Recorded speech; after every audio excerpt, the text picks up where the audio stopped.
लोकनेते रामशेठ ठाकूर यांचा अमृत महोत्सवी वर्षानिमित्त श्री रामशेठ ठाकूर सामाजिक विकास मंडळ पनवेल आणि रायगड जिल्हा कबड्डी असोसिएशनच्या वतीनं रायगड जिल्हास्तरीय महिला आणि पुरुष गट जिल्हा अजिंक्यपद निवड चाचणी कबड्डी स्पर्धा आयोजित केली आहे। ही स्पर्धा दिनांक 20 ते 22 फेब्रुवारी दरम्यान उल्वे नोड सेक्टर 12 येथील रामशेठ ठाकूर पब्लिक स्कूल जवळील रामशेठ ठाकूर मैदानात होणार असल्याची माहिती रायगड जिल्हा कबड्डी असोसिएशनचे माजी सहकार्यवाह जयजे पाटील आणि जिल्हा पंच मंडळाचे अध्यक्ष शरद कदम यांनी दिली। या स्पर्धेत जिल्ह्यातील 198 पुरुष कबड्डी संघ आणि 32 महिला संघ भाग घेणार आहेत। यावेळी घेण्यात आलेल्या पत्रकार परिषदेला रायगड जिल्हा कबड्डी असोसिएशनचे उपाध्यक्ष हिराचंद पाटील, सूर्यकांत ठाकूर, खजिनदार जगदीश पाटील, समीर माने, जनार्दन पाटील आदी मान्यवर उपस्थित होते।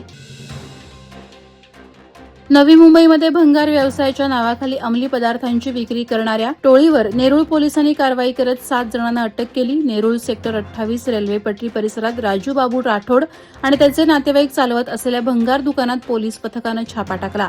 या कारवाईत सुमारे 22 लाख रुपये किमतीचे 43.6 ग्रॅम वजनाचे हेरोईन तसंच 26 ग्रॅम गांजा जप्त करून राकेश सचिन वाघरी, राजेंद्र भीमा काळे, अनिता संजय पवार, राजू बाबू राठोड, शिवराज लक्ष्मण पवार, कमळाबाई बाबू राठोड आणि सुमन राजू राठोड यांना अटक करण्यात आली। महाड दहिवड गावच्या हद्दीत झालेल्या भीषण अपघातात सुजित सुधीर सकपाळ उर्फ गुड्डू वय 25 या तरुणाचा अंत झाला। मित्रमैत्रिणींसोबत फिरण्यासाठी आलेला सुजित कर्ण रिसॉर्टकडे ऑटो रिक्षाने जात असताना वाहनावरील नियंत्रण सुटल्याने ऑटो रिक्षाच्या बाजूला पलटी झाला। या अपघातात सुजितच्या डोक्याला गंभीर दुखापत झाली तर इतर 4 जण जखमी झाले। जखमी सुजितला महाड ग्रामीण रुग्णालयात दाखल करण्यात आलं, मात्र उपचारापूर्वीच त्याचा अंत झाला। या घटनेची नोंद महाड MIDC पोलीस ठाण्यात झाली असून पुढील तपास सुरू आहे। हिंदवी स्वराज्याचे संस्थापक आराध्य दैवत छत्रपती शिवाजी महाराज यांचा भव्य जयंती उत्सव सोहळा छत्रपती शिवाजी महाराज जयंती उत्सव समिती गव्हाणतर्फे गुरुवार दिनांक 19 फेब्रुवारी रोजी उल्वे नोड येथे संपन्न होणार आहे। सकाळी गव्हाण येथून मिरवणूक तर खारकोपर रेल्वे स्थानकाजवळ रामशेठ ठाकूर मैदान येथे सोहळा साजरा होणार आहे। यामध्ये द फोक आख्यान या कार्यक्रमातील सुप्रसिद्ध शाहीर चंद्रकांत माने आणि ऋतुजा माने यांचा महाराष्ट्राचा शाहिरी बाणा हा कार्यक्रम होणार असून या कार्यक्रमासाठी प्रवेश विनामूल्य असणार आहे। रायगड जिल्हा परिषदेतील शिवसेना गट नेतेपदी अलिबागच्या मानसी दळवी यांची निवड करण्यात आली। जिल्हा परिषदेतील शिवसेनेच्या नवनिर्वाचित सदस्यांची बैठक पार पडली। या बैठकीला अलिबागचे आमदार महेंद्र दळवी प्रमुख उपस्थित होते। त्यांच्या मार्गदर्शनाखाली नव्या सदस्यांना पुढील कामकाजाबाबत सूचना देण्यात आल्या। दक्षिण रायगड जिल्हा प्रमुख प्रमोद घोसाळकर यांनी गटनेतेपदासाठी मानसी दळवी यांच्या नावाचा प्रस्ताव मांडला। या प्रस्तावाला सर्व सदस्यांनी एकमुखी पाठिंबा देत त्यांच्या निवडीवर शिक्कामोर्तब केलं। आई वडिलांची सेवा करणं हे सर्वोच्च नैतिक कर्तव्य आणि देवपूजेसारखंच पवित्र कार्य आहे। म्हातारपणी त्यांना आदर, प्रेम आणि वेळ देणं, त्यांच्या गरजा पूर्ण करणं, औषधोपचार करणं आणि त्यांच्याशी आदरानं संवाद साधणं ही खरी सेवा आहे। हे काम न्हावे गावचे माजी सरपंच जितेंद्र म्हात्रे यांच्या कुटुंबियांनी श्रीमती बबीबाई दामोदर म्हात्रे यांच्या वृद्ध काळात केलं, असे गौरवोद्गार श्री महामंडलेश्वर रामकृष्णानंद सरस्वती महाराज वहाळ यांनी बबीबाई म्हात्रे यांच्या उत्तर कार्य विधी प्रसंगी कीर्तनातून व्यक्त केलं।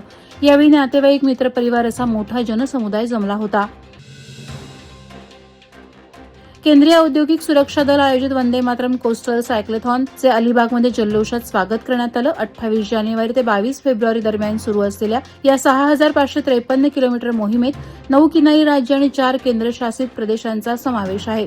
12 फेब्रुवारी रोजी झालेल्या कार्यक्रमात 130 जवान, त्यात 65 महिला सायकलपटू सहभागी झाल्यात। RCF वसाहतीत आयोजित समारंभात डेप्युटी कमांडंट संदीप चक्रवर्ती यांनी मोहिमेचा अनुभव सांगितला। सांस्कृतिक कार्यक्रमांनी वातावरण देशभक्तीनं भारावलं। कोची येथे मोहिमेचा समारोप होणार आहे।